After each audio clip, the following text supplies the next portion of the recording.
சென்னையின் முக்கிய பகுதிகளில் செயல்பட்டு வரும் தேசியமயமாக்கப்பட்ட வங்கிகளின் ஏடிஎம் மையங்கள் தொடர்ந்து இயங்காமல் உள்ளதால் மக்கள் சிரமத்திற்குள்ளாகியுள்ளனர்.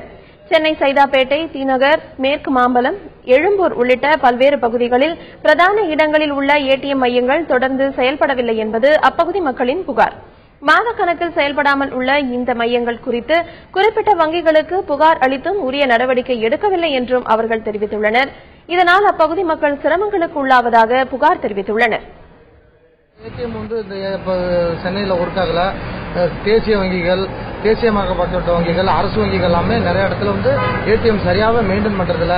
5 முறைக்கு மேல பணம் எடுத்துட்டா 20 ரூபா பிடிக்கிறாங்க. அப்படி பிடிச்சி சில இடத்துல வாட்ச்மேன் கிடையாது, ஃபேன் ஓடுறதுல, ஏசி ஓடுறதுல குப்பையா இருக்கு. மெயின்டெனன்ஸ் ரொம்ப ஸ்லோவா இருக்கு. நிறைய இப்போ இந்த நிவாரண பணியெல்லாம் வங்கி கணக்குல போடுறாங்க. அதுலயும் பாத்தீங்கன்னா பணம் எடுக்க முடியாத சூழ்நிலையில இருக்கு. நான் இங்க ஏடிஎம் காசு எடுக்கிறதுக்காக வந்திருக்கோம். இங்க பாத்தீங்கன்னா இப்ப அது அவுட் ஆஃப் சர்வீஸ்ல இருக்குது.